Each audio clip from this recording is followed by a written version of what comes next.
નમસ્કાર વિદ્યાર્થી મિત્રો, આજે આપણે ધોરણ 7 પ્રકરણ 2 અપૂર્ણાંક અને દશાંશ સંખ્યાઓ બરાબર એનો ભાગ 4 તરફ જઈ રહ્યા છીએ। આગળના ભાગની અંદર આપણે અપૂર્ણાંકના ગુણાકાર અને ભાગાકાર વિશે માહિતી મેળવી હતી। હવે આજે ચોથા ભાગની અંદર આપણે દશાંશ સંખ્યાઓ વિશે માહિતી મેળવવા જઈ રહ્યા છીએ। દશાંશ સંખ્યાઓ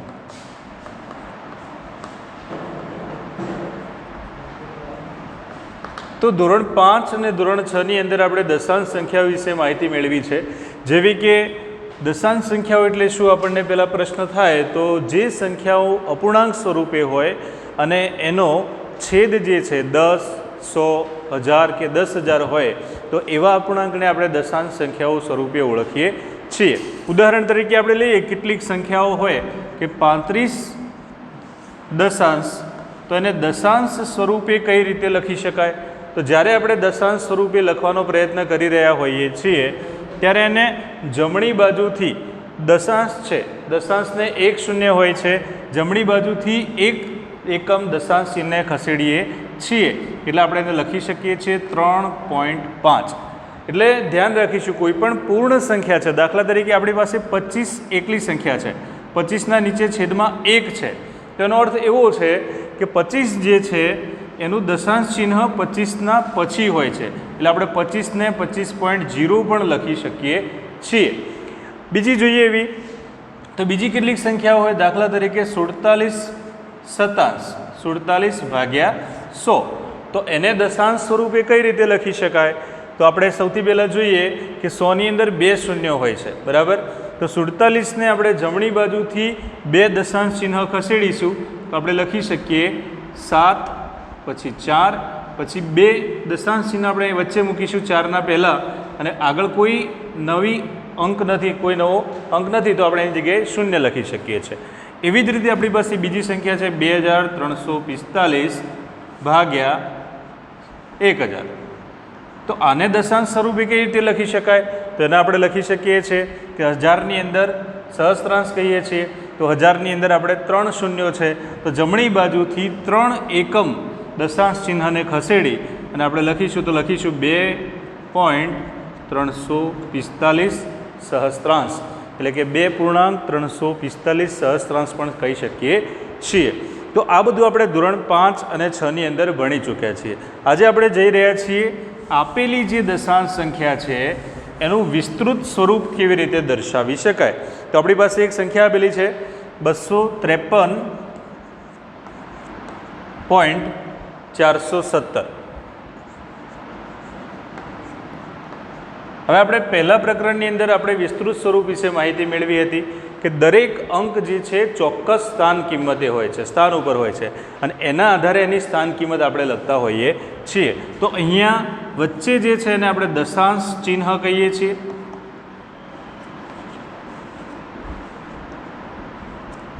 ત્યારબાદ જેમ આપણે ડાબી બાજુ જઈશું એમ પહેલું સ્થાન છે એને દશાંશ, એના પછીનું સ્થાન છે એને શતાંશ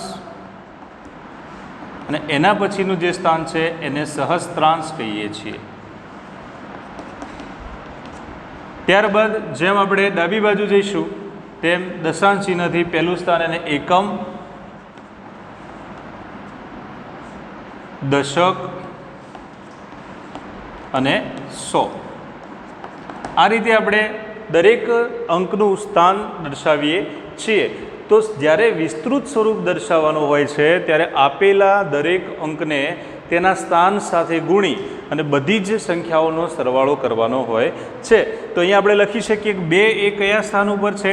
તો 100ના સ્થાન છે તો આપણે 2ને 100 વડે ગુણીશું તો 2 ગુણ્યા 100 વત્તા 5 એ કયા સ્થાન છે? તો દશકના સ્થાને છે તો 5ને 10 વડે ગુણવાના રહેશે વત્તા 3 એ એકમના સ્થાને છે એટલે આપણે એને 1 વડે ગુણીશું વત્તા 4 એ દશાંશના સ્થાને છે તો 4ને આપણે દશાંશ એટલે 1/10 વડે ગુણવા પડશે।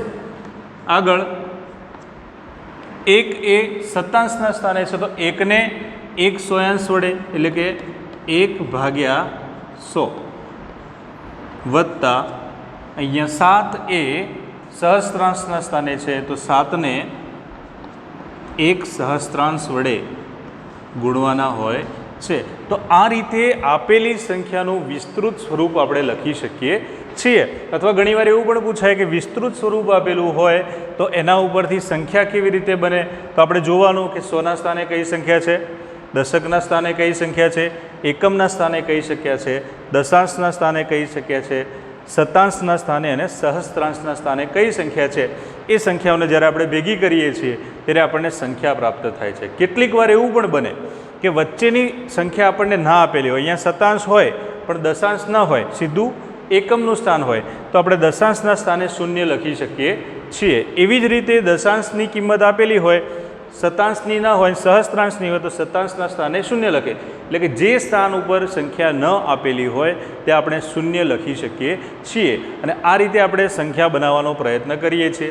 આની સાથે સાથે આપણને બીજો પણ પ્રશ્ન પૂછાય છે કે આ રીતે કોઈ આપણને સંખ્યા આપેલી હોય અને એ સંખ્યાની અંદર લીટી કરેલા અંકનું સ્થાન કિંમત દર્શાવો. દાખલા તરીકે આપણે લખીએ કે 245.17, જેમાં 4ની નીચે લીટી કરેલી છે અથવા તો 7ની નીચે લીટી કરેલી છે.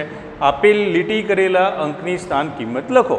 તો અહીંયા 4 જે છે કયા સ્થાને છે, તો આપણે જોઈશું દશાંશ ચિહ્નના પહેલાં જવાનું છે, તો એકમ અને દશકના સ્થાને છે. દશકના સ્થાને છે એટલે 4 × 10 એટલે થશે 40. તો 4ની સ્થાન કિંમત થશે 40. એ જ રીતે 7 કયા સ્થાને છે, તો 7ની સ્થાન કિંમત થશે 7 એ દશક એટલે કે દશાંશ, પછી શતાંશના સ્થાને છે, તો 7 × 1 શતાંશ. હવે અંશનો ગુણાકાર અંશમાં કરીશું તો અહીંયા થશે 7/100 અને 7/100ની કિંમત થશે 0.07. તો અહીંયા 7 જે સ્થાન કિંમત ઉપર છે એની સ્થાન કિંમત થશે 0.07. તો આપણને આવા પ્રશ્નો પણ સ્વાધ્યાયની અંદર આપેલા છે, સ્વાધ્યાય 2.5ની અંદર. ત્યારબાદ થોડું આગળ વધીએ તો આપણને કેટલીક કિંમતો સરખામણી કરવાનું પૂછાય છે કે કઈ સંખ્યા નાની અને કઈ સંખ્યા મોટી. તો એ પણ સ્થાન કિંમતના આધારે આપણે સમજાવી શકીએ છીએ. દાખલા તરીકે ઉદાહરણ લઈએ તો આપણને નાની કે મોટી એવો પ્રશ્ન પૂછાય છે. તો અહીંયા આપણને આપેલું છે 0.5 અને 0.05. આ બંને સંખ્યામાં કઈ સંખ્યા નાની છે, કઈ સંખ્યા મોટી છે એવું આપણને પૂછાય.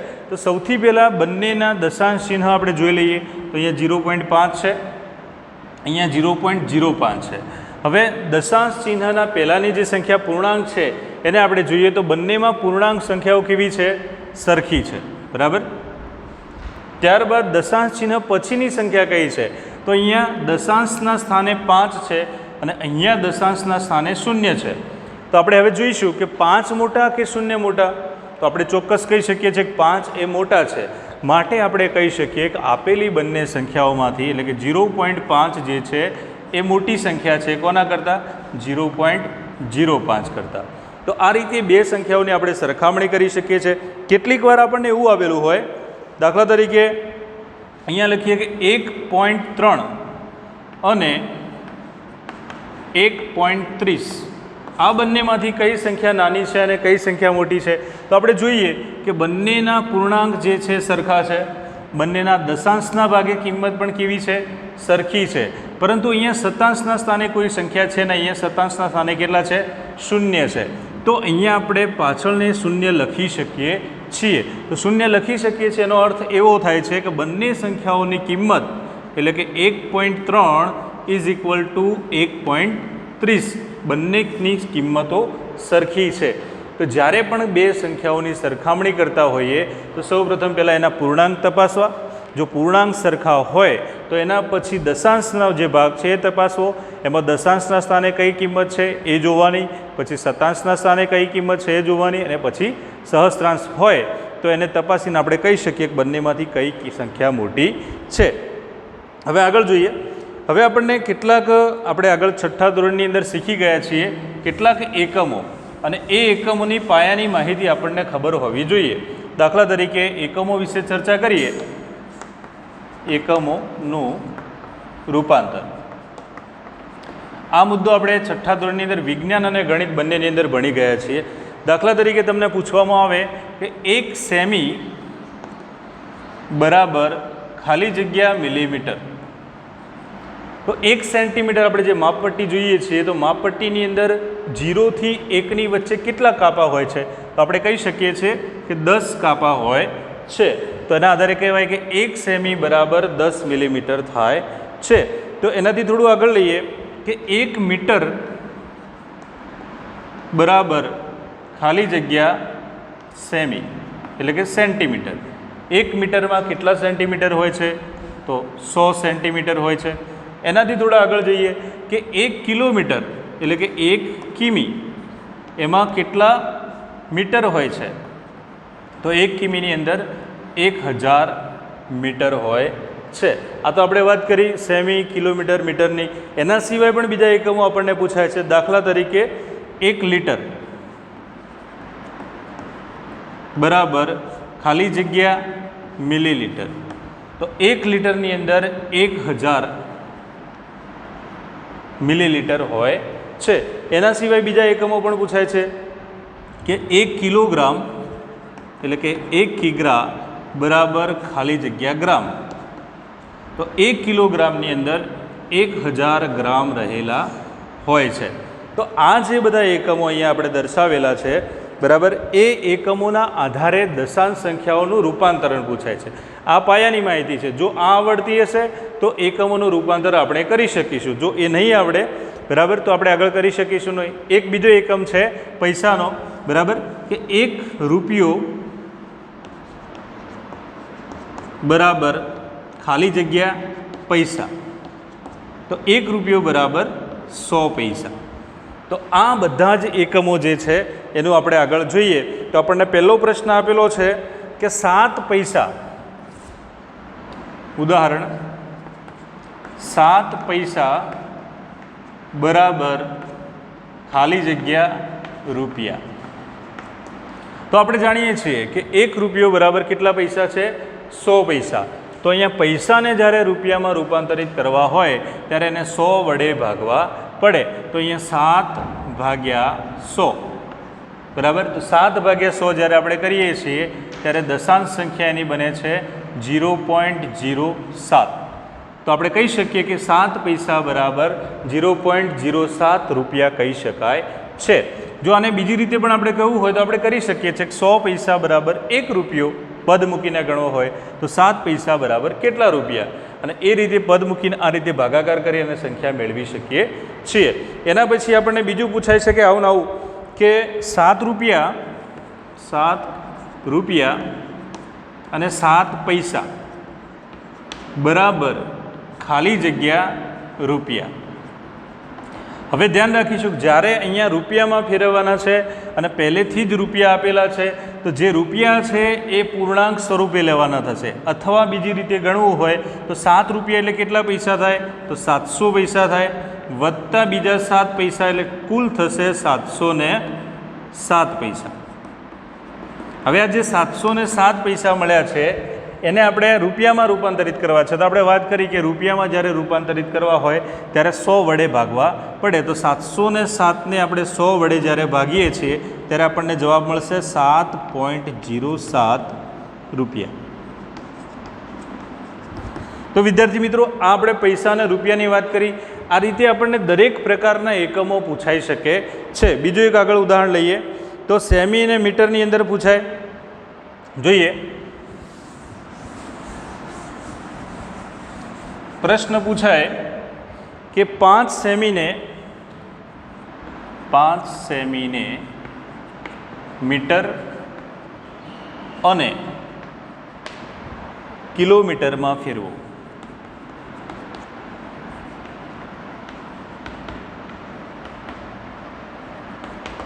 તો અહીંયા 5 સેમી બરાબર ખાલી જગ્યા મીટર.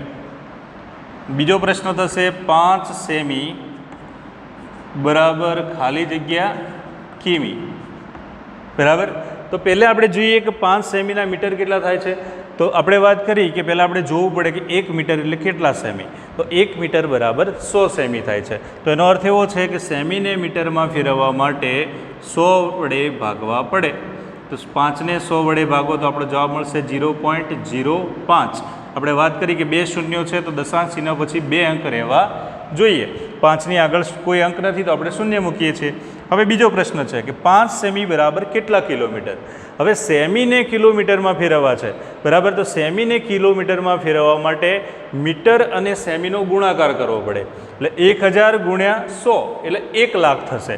તો અહીંયા આપણે એક બીજો ધ્યાન રાખીશું કે 1 કિમી બરાબર કેટલા સેમી થશે.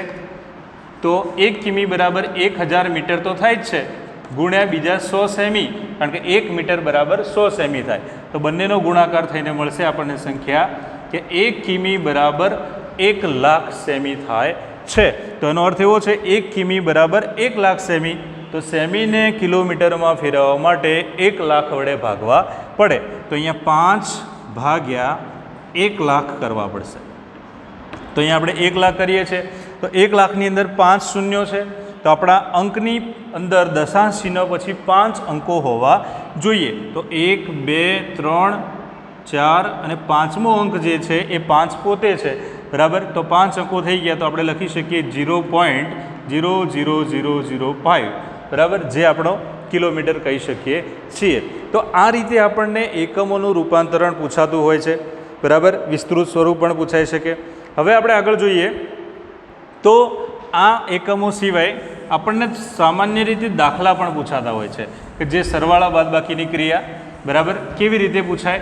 તો જોઈએ દશાંશ સંખ્યાના સરવાળા અને બાદબાકી. અહીંયા આપણને પુસ્તકની અંદર એક દાખલો આપ્યો છે કે દિનેશ સ્થળ એ પરથી બી તરફ જાય છે. એટલે આ રીતે આકૃતિ છે બરાબર. એ બી સી અને ડી. તો દિનેશ જે છે એ પરથી સ્થળ બી તરફ જાય છે, ત્યાંથી તે સી તરફ જાય છે. એનું બી તરફ સુધીનું અંતર છે 7.5 કિલોમીટર બરાબર. ત્યારબાદ બીજું છે કે બીથી સીનું અંતર છે 12.7 કિમી.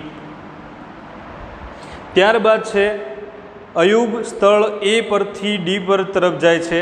અયુબ જે છે એ પરથી ડી તરફ જાય છે બરાબર. ત્યાંથી તે સીથી તરફ જાય છે બરાબર. એથી ડી અને ડીથી સી તરફ જાય છે. અયુબ જાય છે અને પહેલું આપણે નામ કયું દિનેશ. આ દિનેશનો રૂટ છે. હવે અહીંયા આપણને પ્રશ્ન છે કે ડીથી એનું અંતર 9.3 કિલોમીટર છે. ડીથી એનું છે 9.3 કિમી. એના પછી છે સીથી ડીનું અંતર છે 11.8 કિમી છે બરાબર. તો કોણ વધુ મુસાફરી કરે છે. તો અહીંયા દિનેશ જે છે એથી બી, બીથી સી સુધી જાય છે, જ્યારે અયુબ જે છે એથી ડી અને ડીથી સી તરફ જાય છે. બંનેમાંથી કોને વધારે અંતર કાપ્યું છે એ અહીંયા આપણે તપાસવાનું છે બરાબર. અને કેટલું કાપ્યું છે એ પણ તપાસવાનું. તો સૌથી પહેલાં અયુબે કુલ કેટલું અંતર કાપ્યું એ તપાસવું પડશે. તો બંને અંતર જે છે એનો સરવાળો કરવો પડશે. અહીંયા દિનેશના અંતરનો પણ સરવાળો કરવો પડશે. તો જ્યારે આપણે દશાંશ સંખ્યાઓનો સરવાળો કરીએ છીએ ત્યારે એક બાબત ખાસ ધ્યાનમાં રાખીશું. પહેલી કે દશાંશ ચિહ્નના નીચે દશાંશ ચિહ્ન આવવું જોઈએ. દાખલા તરીકે અહીંયા આપણે લખીએ કે 9.3 એ એથી ડી વચ્ચેનું અંતર છે, એડી એને આપણે કહીશું. અને ડીથી સી વચ્ચેનું અંતર છે અયુબનું 11.8 બરાબર. એ સીથી ડી વચ્ચેનું અંતર છે. બંનેનો સરવાળો કરવાનો. સરવાળો કરતી વખતે ધ્યાન રાખવાનું દશાંશ ચિહ્નના નીચે દશાંશ ચિહ્ન આવવું જોઈએ. ત્યારબાદ આપણે સામાન્ય સરવાળો કરીએ છીએ તે જ રીતે કરવાનો છે. 3 + 8 એટલે 11 થશે, વધી 1, 9 ને 1 10 ને 1 11, વધી 1 બરાબર. 1 અને 1 2. તો અહીંયા દશાંશ ચિહ્નના નીચે દશાંશ ચિહ્ન લખીશું. તો અયુબે કુલ કાપેલું અંતર છે 21.1 કિમી. હવે જોઈશું દિનેશે કેટલું અંતર કાપ્યું છે. તો દિનેશને પણ એ રીતે સરવાળો કરીશું. 7.5 કિમી અને બીજું છે 12.7 કિમી, જે એથી બી છે અને આ બીથી સી છે. બંનેનો સરવાળો થશે, દશાંશ ચિહ્નને નીચે દશાંશ ચિહ્ન મૂકી દઈશું. 5 અને 7 12, વધી આવી 1, 7 ને 2 9 ને 1 10 ની 0, વધી આવી 1 2 કિમી. તો દિનેશે કુલ કાપેલું અંતર છે 20.2, જ્યારે અયુબે કાપ્યું છે 21.1. તો આપણે સામાન્ય રીતે સમજી શકીએ છીએ કે 21.1 અને 20.2 આ બંને કરતાં મોટી સંખ્યા કઈ છે? તો આપણે જોઈ શકીએ કે પહેલાં સરખામણી કરીએ તો દશાંશ ચિહ્ન પહેલાં બંનેની અંદર દશકના સ્થાને કયા કયા અંકો છે? 2 2 2 સરખા છે. પછી એકમના સ્થાને અહીંયા 1 છે, અહીંયા 0 છે. તો આપણે કહી શકીએ કે 21.1 સંખ્યા કેવી છે? મોટી છે. એટલે એનો અર્થ એવો છે અયુબે વધારે અંતર કાપ્યું છે. તો અયુબે વધારે અંતર કાપેલું છે. હવે પ્રશ્ન પૂછે કેટલું વધારે કાપ્યું છે?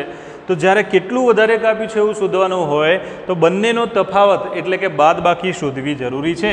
તો બાદબાકી કરીશું. 21.1માંથી 20.2 ને બાદ કરવાના. ધ્યાન રાખીશું બાદબાકીમાં પણ એ જ રીત રહેશે. દશાંશ ચિહ્નના નીચે દશાંશ ચિહ્ન આવવું જોઈએ. હવે 1માંથી 2 બાદ થઈ શકે નહીં, એટલે આપણે દશકો લઈશું. અહીંયા થશે 10. 11માંથી 2 જાય એટલે જવાબ આવશે 9. અહીંયા 0 થઈ જશે તો 20માંથી 20 છે એટલે 0 આપણે કરીએ છીએ તો આપણે લખી શકીએ કે 0.9 કિલોમીટર એટલે કે 900 મીટર જેટલું અંતર અયુબે વધારે કાપ્યું હશે. તો આ રીતે આપણને એક બીજો પણ પ્રશ્ન આપેલો છે સરવાળાનો, બરાબર, અને એની પણ સરખામણી કરવાની છે જે આપણે શોધી શકીએ છીએ. અને એક છેલ્લો પ્રશ્ન અહીંયા છે સ્વાધ્યાયની અંદર, પ્રશ્ન નંબર 9, કે જેની અંદર આપણને એક ટૂંકો એક જ લીટીમાં પ્રશ્ન પૂછેલો છે પણ થોડો વિચારવા જેવો છે. દાખલા તરીકે પ્રશ્ન છે કે 42.6 કિમી કરતાં 28 કિમી કેટલું ઓછું છે? પ્રશ્નાર્થ. તો આ એક જ લીટીનો પ્રશ્ન છે, સરળ છે, પણ 42.6 કિમી કરતાં 28 કિમી કેટલું ઓછું છે? તો સીધી વસ્તુ છે બાદબાકી કરવાની રહેશે. તો 42.6માંથી આપણે 28 કિમી જે છે એને બાદ કરીશું, બરાબર. તો બાદબાકી કરવા માટે ઉપરનો અંક મોટો છે, દશાંશ ચિહ્નના નીચે દશાંશ ચિહ્ન મૂકી દેવાનું. તો 6માંથી 0 બાદ કરીએ તો 6 વધશે. 2માંથી 8 બાદ કરી શકાય નહીં, તો દસકો લઈશું. અહીંયા 3 વધશે, અહીંયા થઈ જશે 12. 2 ને ચેક કરી દઈશું. 12માંથી 8 જશે, 4 વધશે. 3માંથી 2 કરીએ તો 1 વધે. તો આપણે લખી શકીએ કે 14.6 કિમી જેટલું ઓછું છે, બરાબર. તો આ રીતેના આપણને દાખલા સરવાળા બાદબાકીના સ્વાધ્યાયમાં આપેલા છે. હવે આપણે આગળ જોઈએ દશાંશ સંખ્યાઓના ગુણાકાર. તો જ્યારે આપણે દશાંશ સંખ્યાઓના ગુણાકાર ભાગાકાર કરતા હોઈએ છીએ ત્યારે ખૂબ સરળ પ્રક્રિયા હોય છે, એની અંદર કંઈ વિશેષ હોતું નથી. પરંતુ ધ્યાન એટલું રાખીશું કે દશાંશ સંખ્યાઓના જુદા જુદા ગુણાકાર હોય છે. તો સૌથી પહેલાં આપણે જોઈએ કે બે દશાંશ સંખ્યાઓનો જ્યારે ગુણાકાર કરીએ છીએ, બરાબર, એમાં પૂર્ણ સંખ્યાનો દશાંશ સાથે ગુણાકાર, એટલે કે ઉદાહરણ સ્વરૂપે લઈએ કે 2.7નો 4 સાથે ગુણાકાર કરવો હોય તો કઈ રીતે કરી શકાય? તો સરળ છે, ધ્યાન રાખીશું. આગળ આપણે જે પ્રક્રિયા શીખી ગયા છે એના આધારે કરવાનું છે. તો 2.7 જે છે એને સૌથી પહેલાં આપણે અપૂર્ણાંકની અંદર રૂપાંતરિત કરીશું. તો આપણે દશાંશ ચિહ્ન પછી એક અંક છે તો એને આપણે લખી શક્યું 27 દશાંશ, એટલે કે અપૂર્ણાંક થઈ જશે, ગુણ્યા 4. 4 એ પૂર્ણાંક છે તો એના છેદમાં આપણે 1 લખી શકીએ છીએ. ત્યારબાદ અપૂર્ણાંકના જેમ ગુણાકાર કરીએ છીએ તે જ રીતે ગુણાકાર, અંશનો ગુણાકાર અંશમાં, છેદનો ગુણાકાર છેદમાં. ધ્યાન રાખીશું અહીંયા એક બીજી બાબત છે કે ભલે ઉપર નીચે છેદ ઉડતા હોય પણ ઉડાડવાના નથી, બરાબર. તો અહીંયા સાથે 27 ગુણ્યા 4, 7 ચોક 28, અધ્યાય 2, 4 દુ 8 ને 2 10. તો 27 ચોક થશે 108, નીચે થશે 10 એકા 10. આટલા સુધી મેળવ્યા પછી ફરીથી આપણે શું કરીશું? તો એનો એક દસકો લઈ લઈશું, એટલે કે દશક જે છે એને દશાંશ સંખ્યામાં ફેરવીશું. 10.8 છે અને દશાંશ સંખ્યામાં ફેરવીએ તો થશે 10.8. તો તો આ રીતે આપણે એક પૂર્ણાંકના દશાંશ સાથે ગુણાકાર કરી શકીએ છીએ. ત્યારબાદ બીજો ગુણાકાર છે, ઉદાહરણ 2 લઈએ. 1.8 ગુણ્યા 1.2. તો અહીંયા ફરીથી દશાંશ સંખ્યાને અપૂર્ણાંકમાં ફેરવાના રહેશે. 1.8 છે તો 18 દશાંશ લખી શકાય. 1.2 છે તો એને 12 દશાંશ લખી શકાય. અંશનો ગુણાકાર અંશમાં, છેદનો ગુણાકાર છેદમાં. તો 18 ગુણ્યા 12 પહેલાં કરવાના રહેશે. તો 18 ગુણ્યા 12 આપણે અહીંયા સાઈડમાં કરી શકીએ છીએ. તો 18 દાન 180, 18 દુ 36, 6 11 216 જે આપણને ગુણાકાર પ્રાપ્ત થાય છે. તો 18 ગુણ્યા 12ની કિંમત થશે 216 અને 10 ગુણ્યા 10 કરીએ તો એની કિંમત થશે 100. હવે જ્યારે આપણે એને દશાંશ સંખ્યામાં રૂપાંતરિત કરવા હોય તો 100ની અંદર 2 શૂન્યો છે, બરાબર. જમણી બાજુથી 2 અંકોને દશાંશ ચિહ્નમાં દર્શાવીશું. તો 1 અને 2 એટલે કે 1ના પહેલાં એટલે કે 2.16 એની કિંમત થશે. તો વિદ્યાર્થી મિત્રો, આ રીતે આપણે દશાંશ સંખ્યાઓના ગુણાકાર કરી શકીએ છીએ. એના પછીનો એક મુદ્દો છે જે આપણને સરળતાથી ગુણાકાર હોય એને દર્શાવવા માટેનો મુદ્દો છે. એટલે કે કોઈપણ દશાંશ સંખ્યાને 10, 100 કે 1000 વડે કેવી રીતે ગુણી શકાય અને ગુણાકાર કર્યા વિના સીધો જવાબ કેવી રીતે લખી શકાય. દાખલા તરીકે એક ઉદાહરણ છે કે 0.3 ને 10 વડે ગુણવા છે, બરાબર. ત્યારબાદ 1.2 ને 100 વડે ગુણવા છે. અને ત્રીજું એક ઉદાહરણ છે 56.3 ને 1000 વડે ગુણવા છે. 56.3 ને 1000 વડે ગુણવા છે. તો કઈ રીતે ઉદાહરણ ગણી શકાય?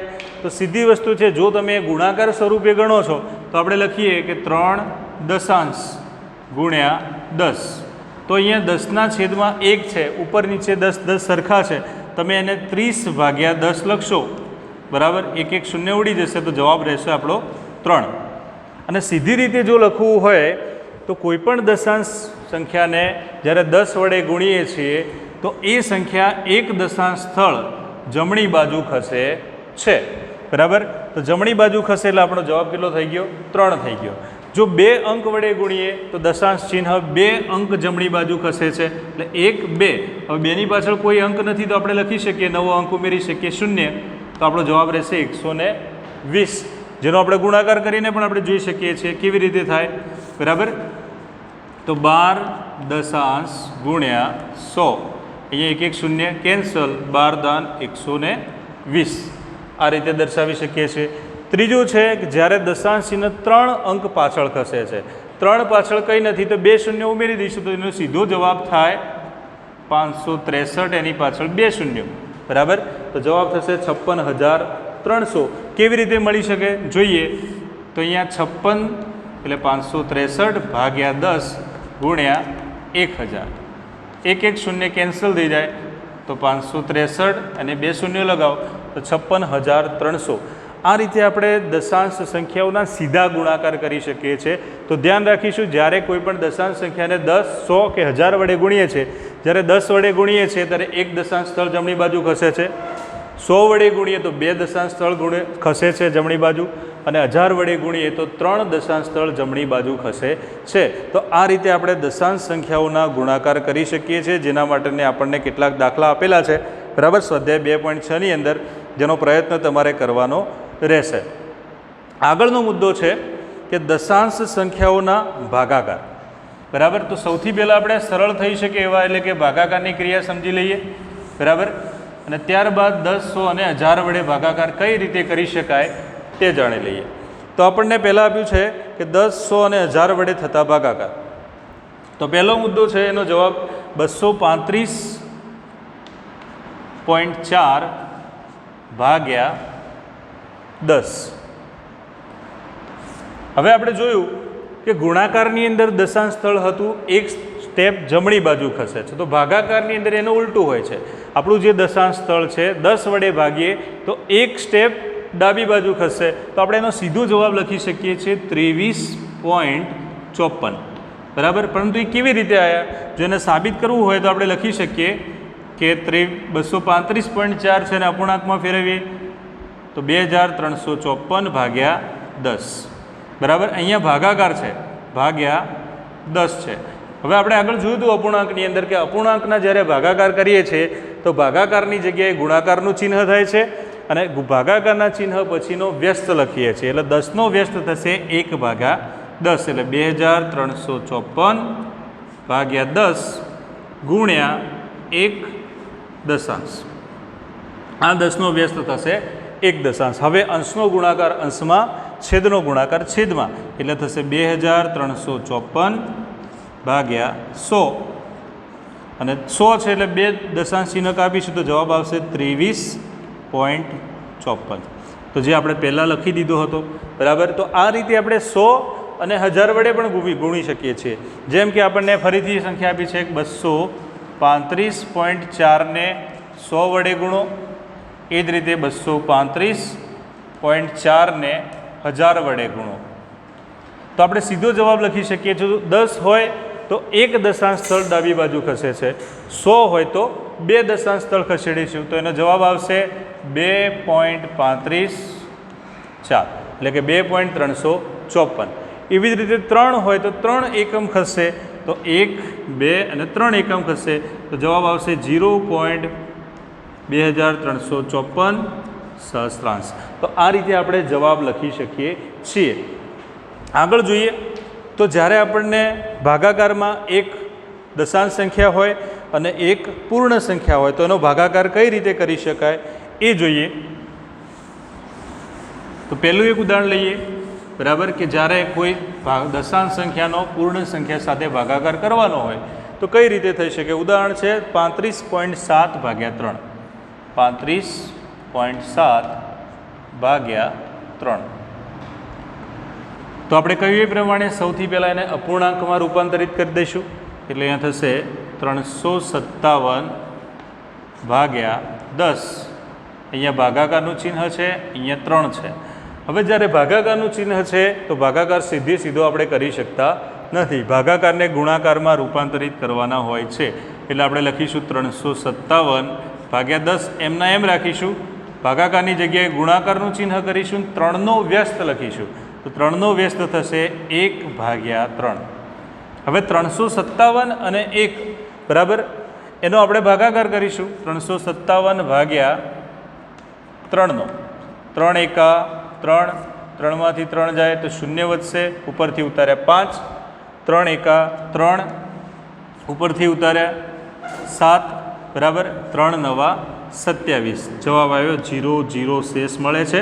ભાગફળ છે 119 તો 357 અને 3નો ભાગાકાર આપણને મળશે 119 ભાગ્યા 10 અને 119ના આપણે 10મો ભાગ એટલે કે દશાંશમાં લખીએ તો 11.9 જે આપણો જવાબ છે. તો આ રીતે આપણે બીજી પણ કેટલીક સંખ્યાઓ લઈ શકીએ છીએ. બીજો છે ઉદાહરણ તરીકે લઈએ કે 25.5 ભાગ્યા 3. તો એને આપણે કઈ રીતે દર્શાવી શકીએ છીએ. સૌથી પહેલાં અપૂર્ણાંક સ્વરૂપે 255 દશાંશ ભાગ્યા 3. હવે 3ને આપણે ભાગાકારમાંથી ગુણાકારમાં રૂપાંતરિત કરીએ તો અહીંયા થશે 255 ભાગ્યા 10 ગુણ્યા 1/3. ફરીથી અહીંયા 255નો 3 વડે ભાગ ચલાવીશું બરાબર. તો અહીંયા થશે 255 ભાગ્યા 3 તો 3 × 24, 25માંથી 24 બાદ કરો તો 1 વધે, ઉપરથી ઉતાર્યા 5, 3ના ઘડિયામાં 3 પંચા 15, 15માંથી 15 જાય તો 0. ભાગફળ છે 85 તો અહીંયા જવાબ છે 85 ભાગ્યા 10 અને 85 ભાગ્યા 10ને દશાંશમાં લખીએ તો 8.5. તો બાળમિત્રો આ રીતે આપણે ભાગાકાર કરી શકીએ છીએ. ભાગાકાર કરતી વખતે માત્ર એટલું ધ્યાન રાખવાનું રહેશે કે ભાગાકારના ચિહ્ન પછીની જે સંખ્યા છે એનો વ્યસ્ત કરવાનો રહેશે અને જે સંખ્યા મળે છે એનો ઉપરની સંખ્યા સાથે ભાગાકાર કરવાનો છે. 10 આની અંદર 10, 100 કે 1000 જે છે એની અંદર કોઈ બદલાવ લાવવાનો નથી, એને અડવાનું પણ નથી. એ છેલ્લે આપણે દશાંશ ચિહ્ન મૂકવા માટે ઉપયોગી હોય છે. તો આવા આપણને દાખલા પૂછાતા હોય છે. તમે પણ આવા દાખલા ઘરે ગણી શકો છો. સ્વાધ્યાય પોથી અને સ્વાધ્યાય 2.7ની અંદર આપેલા છે.